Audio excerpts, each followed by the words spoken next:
Philippe Muher commente les propos de Lecornu concernant la voiture électrique.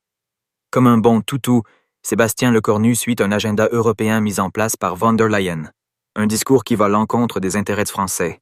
Et Lecornu a communiqué en expliquant que c'était peut-être le moment de passer à la voiture électrique. Il a même proposé un leasing pour les pompes à chaleur.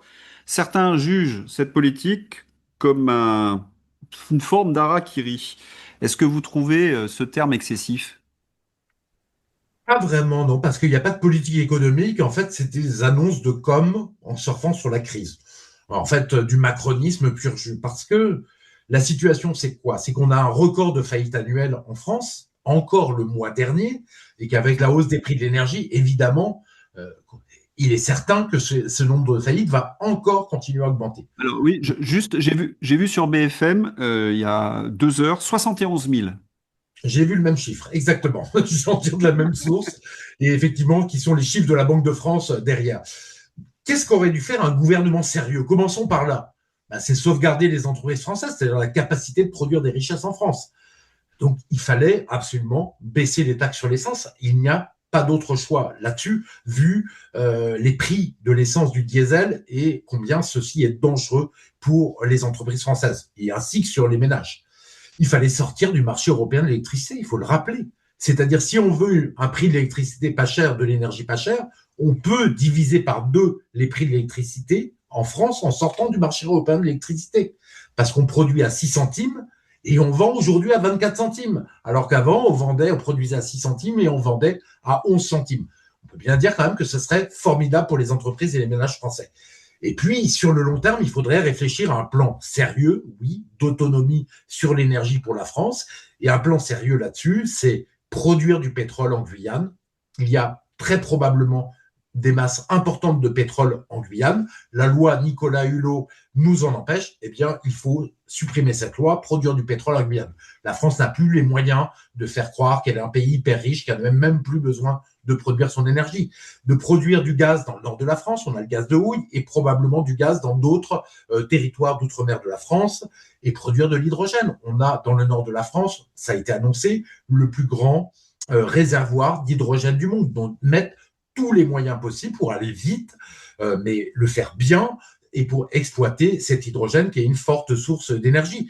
Et après, OK, on peut faire de l'électrification et de l'économie. C'est intéressant, ça nous permet l'autonomie énergétique de la France. En plus, on a 20% d'électricité en trop en France aujourd'hui.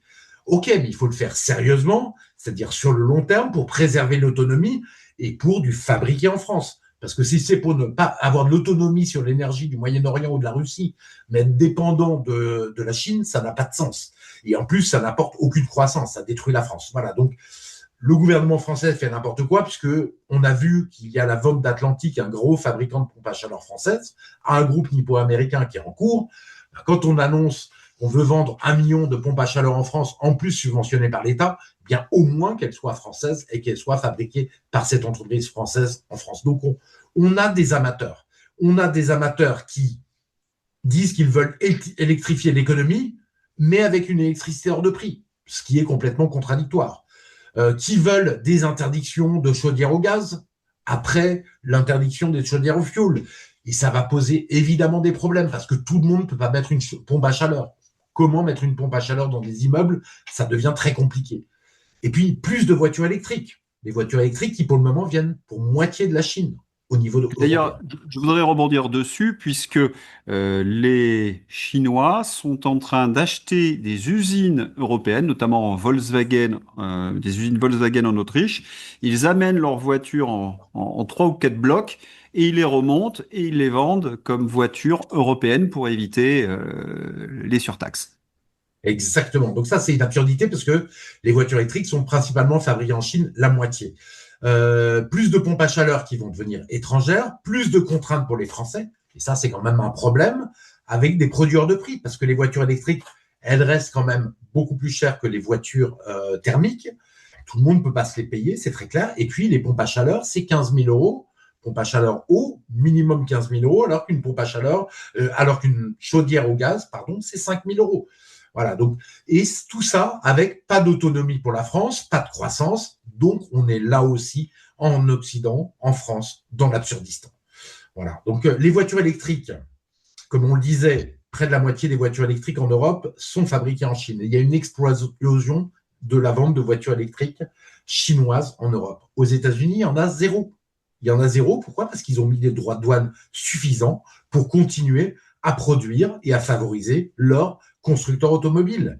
En Europe, les droits de douane sont beaucoup trop faibles. Donc, on a une explosion des voitures électriques chinoises. Et j'ai retenu une phrase, et j'en ai fait un tweet, des PDG de Toyota et de Honda qui disent « On ne peut pas être compétitif avec les voitures électriques chinoises. C'est pas possible aujourd'hui. Donc, nous allons crever. Il faut se protéger. » Quand on pense au PDG de Toyota, la boîte la plus efficace au monde sur l'automobile, qui dit ça, il est très clair que les dirigeants européens devraient l'entendre et nous protéger.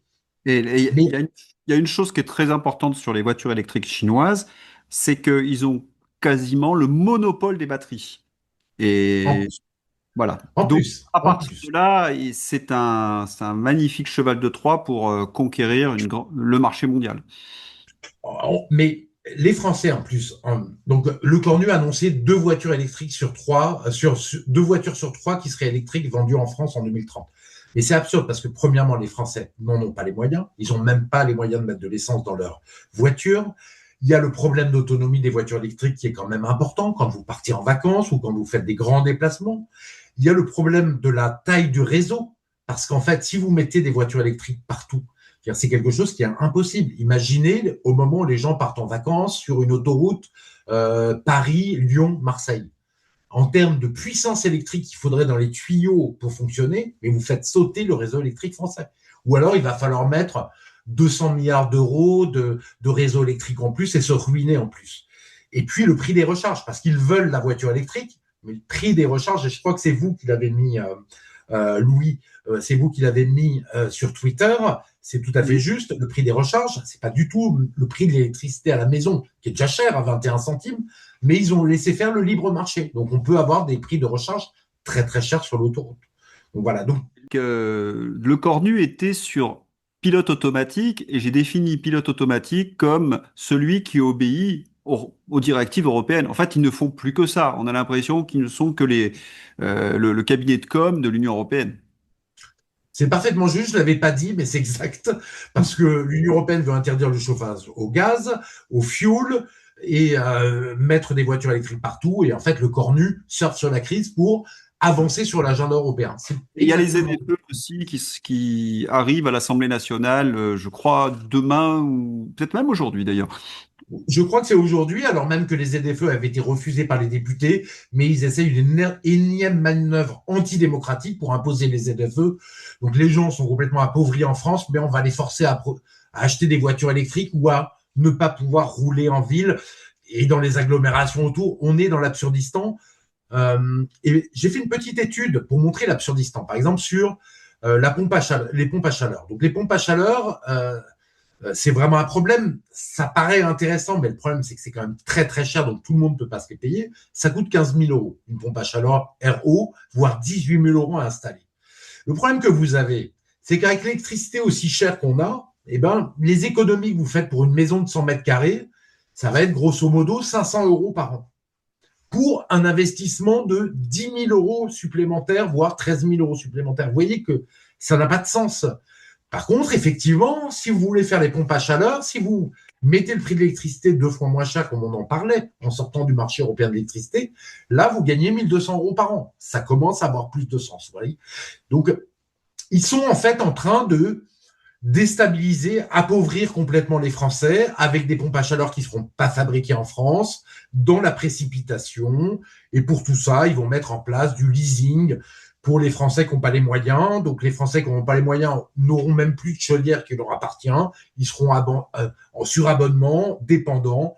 En fait, on se rappelle de Klaus Schwab, vous ne posséderez plus rien et vous serez heureux. Quelque part, ça ressemble à ça.